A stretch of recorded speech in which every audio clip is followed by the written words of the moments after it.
다윗은 나이가 많아 늙어서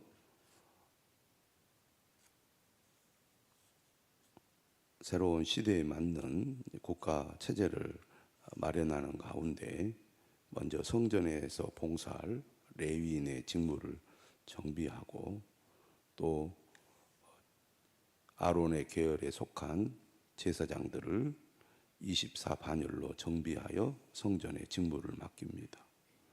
그리고 어제 본문에 보면 찬송을 맡은 레위인들을 또 24반열로 조직하여 아삽과 헤만과 여두둔의 지휘 아래 둡니다.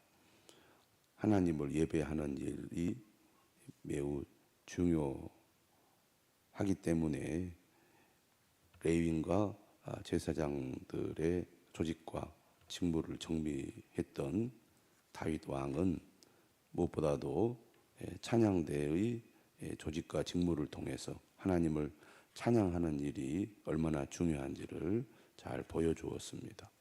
오늘은 레위인들의 직무 가운데 성전을 지키는 문지기들과 또 곡간을 맡은 자들 그리고 간원과 재판관들을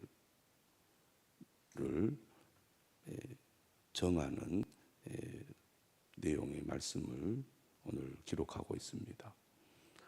문지기 그러면 한마디로 말하면 성전의 문을 지키는 사람들입니다. 오늘로 말하면 경비원들과 같다고 하겠습니다.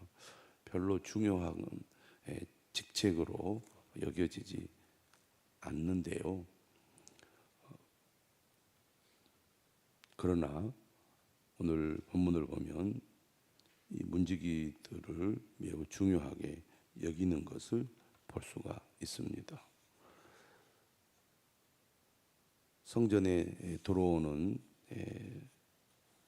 사람들 가운데 혹시 성전의 거룩함을 훼손하는 사람들이 들어오지 못하도록 막는 역할을 하고 또 성전의 거룩함을 지키는 역할을 하기 때문입니다. 그런 의미에서 성전의 문지기는 매우 중요하고 책임감 있는 자리라고 하겠습니다.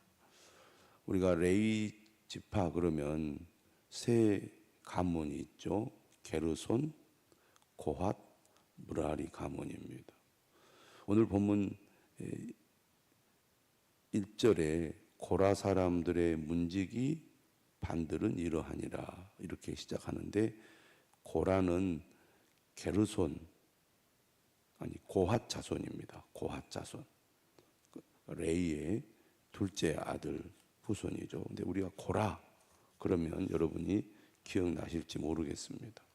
민수기 16장에 고라가 모세와 아론의 권위에 도전하여 반역을 일으키게 되죠.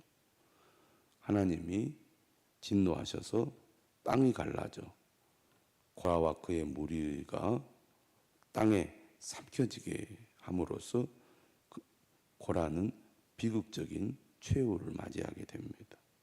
그런데 민수기 26장 11절에 보면 고라의 아들들은 죽지 않았습니다. 고라가 반역을 해서 하나님의 심판을 받았지만 고라의 아들들은 죽지 않았던 것이죠.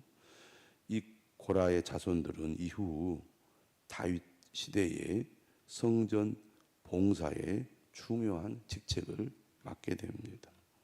이것을 보면 하나님의 놀라운 은혜와 회복을 보여준다고 하겠습니다. 그의 선조는 하나님의 진노를 받아 심판으로 죽임을 당했지만 그의 후손들은 시간이 지나서 오히려 하나님의 귀한 사명을 감당하는 사람으로 하나님께 쓰임을 받게 되었다는 얘기죠.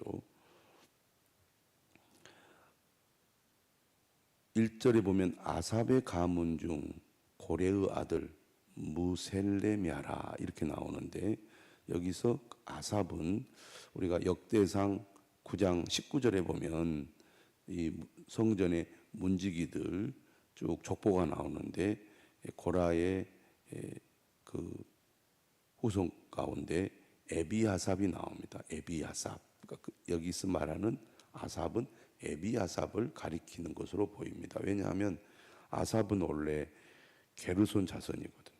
고라는 고핫 자손이고, 그래서 문맥으로 봐서 1절에 아삽은 역대상 9장 19절에 나오는 에비아삽이라고 보면 되겠습니다.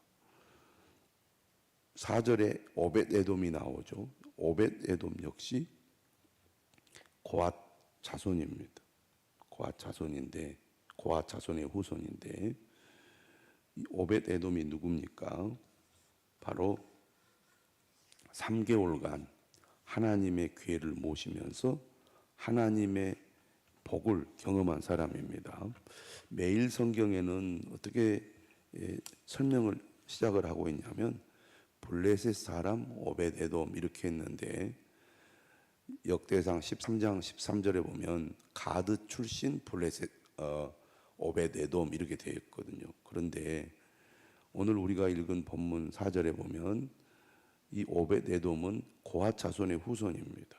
그러니까 여기서 말하는 가드는 블레셋의 주요 도시인 가드가 아니라 레위인의 거주 도시 중에 하나인 가드 림몬을 가리킨다고 볼 수 있겠습니다. 그런 의미에서 여기 해설에 나오는 블레셋 사람이라는 표현은 맞지 않는 거죠. 그렇게 봐서는 안 될 걸로 봅니다. 그래서 4절에 오벳에돔의 아들들은 쭉 나오잖아요. 그래서 이 오벳에돔은 바로 레이 사람이죠. 레이 지파 사람이고 고핫 자손의 후손이라고 보겠습니다.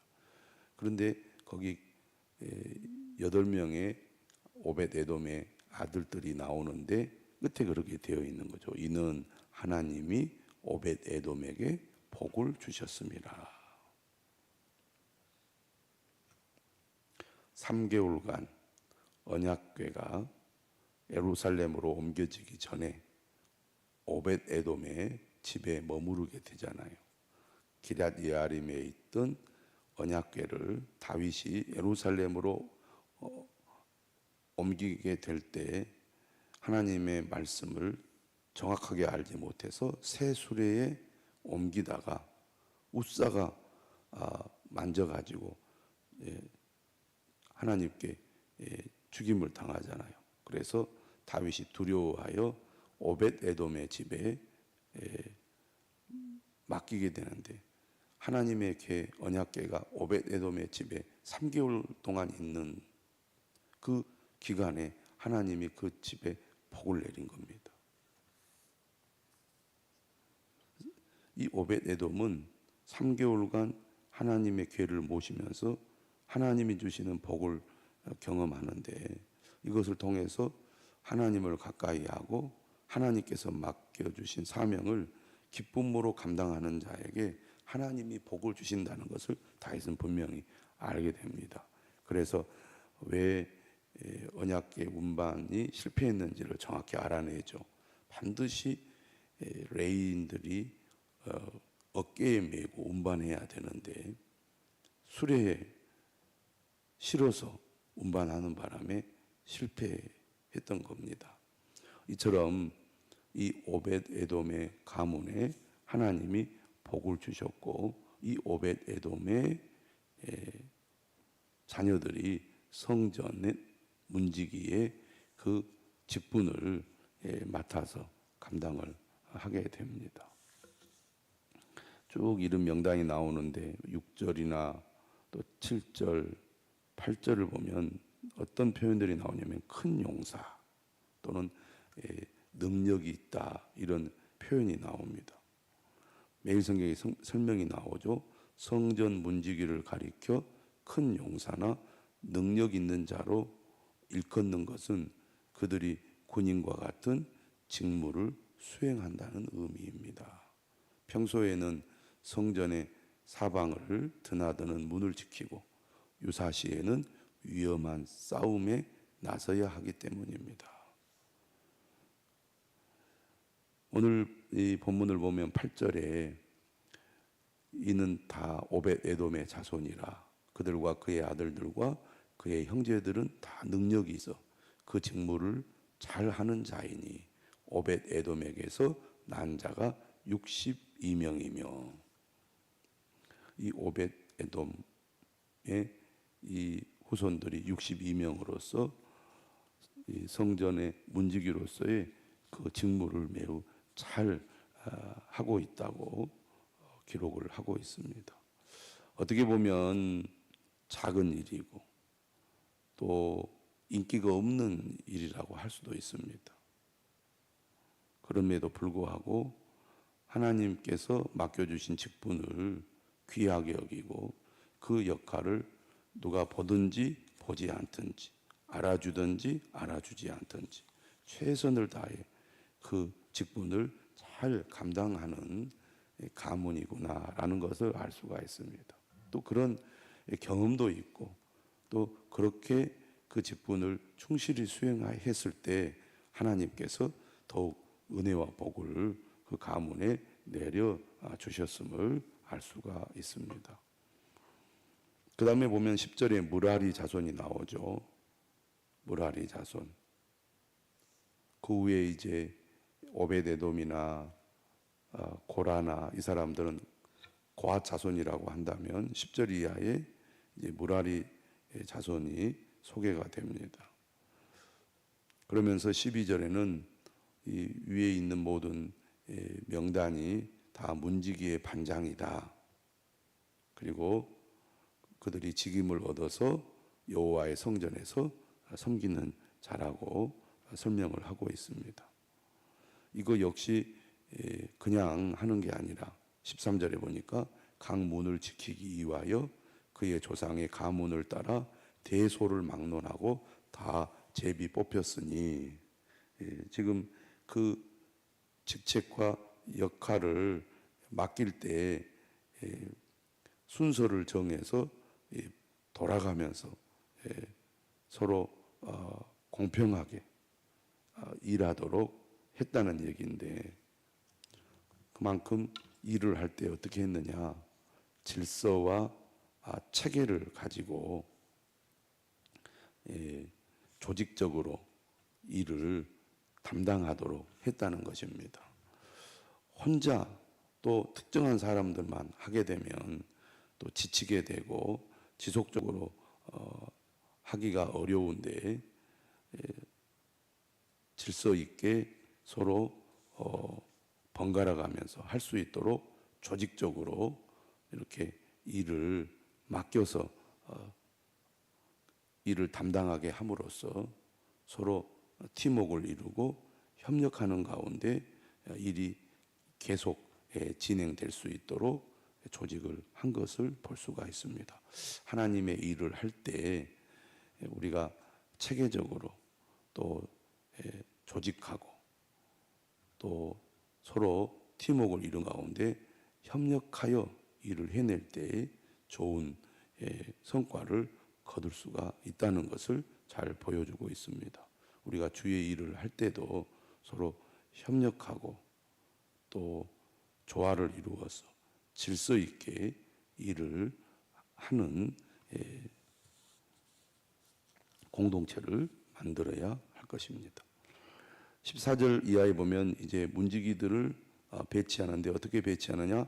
동서남북의 각 문들의 사람들을 배치해서 모든 곳에 이 배치를 하는 것을 보게 됩니다. 그리고 20절에 보니까 20절 이하에 보니까 곡간을 맡은 레위인들이 소개가 되죠. 그래서 20절에 레위 사람 중에 아이하는 하나님의 전 곡간과 성물 곡간을 맡았으며 매우 중요한 역할이라고 하겠습니다. 도둑이나 강도가 들 수가 있지 않겠습니까? 그래서 이 레위 사람들이 철저히 성전의 곡간과 또 성물을 이 보관하는 곡간을 맡게 했는데 21절에 라단 자손은 게르손 사람의 자손이죠. 그리고 24절에 모세의 아들 게르솜과 그리고 25절에 엘리에셀이 나옵니다. 모세의 아들은 둘이죠. 게르솜과 엘리에셀. 모세는 고핫 지파 사람입니다. 모세나 아론은 고핫 지파 사람이고 그 위에 라단은 게르손 사람입니다. 그런데 이 모세의 아들 가운데 엘리에셀의 아들 가운데 누가 있냐면 25절 끝에 보면 슬로못이 있죠. 근데 26절에 보니까 이 슬로못과 그의 형제들이 성물의 모든 곡간을 맡았는데 성물이 뭡니까? 하나님께 드려진 물건들을 우리가 구별하여 드린 물건들을 성물이라고 그럽니다. 근데 그 내용이 나옵니다. 다윗 왕과 가문의 우두머리와 천부장과 백부장과 군대의 모든 지휘관이 구별하여 드린 성물이 바로 슬로못이 관리를 하고 있습니다. 또 27절에 보면 그들이 싸울 때 노략하여 얻은 물건 중에서 한마디로 말하면 전리품들입니다. 이 전리품을 구별하여 이 하나님께 드린 건데 이건 역시 하나님께 드림으로 성물이 되는 겁니다. 하나님을 위해서만 사용해야 될 물건들이 된 거죠. 이것을 어디에 씁니까? 여호와의 성전을 계수하는 일에 사용을 했다는 얘기고, 그 다음에 28절에 보면 사무엘이나 사울이나 아브넬이나 요압이 구별하여 드린 성물 역시 바로 성물을 보관하는 곡간에 두었는데 이 모든 것을 누가 지키고 관리를 했느냐? 슬로못과 그의 형제들이 이것을 책임지고 맡았다는 것이죠. 이처럼 레위인들 가운데는 성전의 문을 지키는 문지기들, 곡간을 지키는 이 문지기들이 조직적으로 그 역할을 맡아서 책임지고 그 일을 해내는 것을 보게 됩니다. 29절에 이스핫 자손이 나오죠. 그리고 31절에 헤브론 자손이 나오는데 이 이스라엘 자손과 헤브론 자손은 다 고핫 자손입니다. 우리가 역대상 6장 2절에 보면 고핫 자손, 역대상에서는 그핫이라고 표현하고 있는데요. 이 고핫 자손 가운데 고핫 자손이 소개가 되는데 4명이 나오죠. 고핫 자손은 고핫의 아들들이 아므람과 이스할과 헤브론과 우시엘입니다. 그래서 아므람의 이제 자녀들 가운데 아론과 모세가 나오죠. 근데 오늘 본문 29절 이스할 그리고 30절에 헤브론 역시 다 고핫 자손이라고 하겠습니다. 이 이스라엘 자손 중에 간원과 재판관이 있었고요. 30절에 보면 여호와의 모든 일과 왕을 섬기는 직임이 나오는데 이 직분은 매일 성경에도 나와 있듯이 주로 세금을 관리하는 직책입니다. 그러니까 레위인들이 맡은 역할이 상당히 많았다는 것을 알 수가 있습니다. 이 모든 일들을 하나님께서 맡겨 주신 그 역할을 따라서 성전을 섬기는 사람들, 또 찬양하는 사람들, 또 심지어 문지기들, 또 곡간을 맡은 사람들, 간원과 재판관들 여러 역할들을 수행함으로써 그들이 매우 중요한 역할들을 했음을 알 수가 있습니다. 하나님께서 맡겨주신 직분은 하나님 앞에서 다 귀하다는 거죠. 심지어 문을 지키는 문지기의 직무 역시 매우 중요한 직분입니다.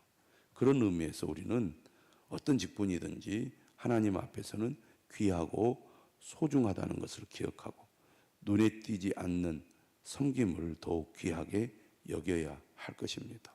또 맡겨준 그 직분을 우리가 충성된 마음으로 감당할 때 오벳 에돔이 받았던 복을 하나님이 충성을 다한 자에게 주신다는 사실 또한 우리가 기억하고 그 사명을 잘 감당하는 우리 모두가 되어야 할 줄로 믿습니다.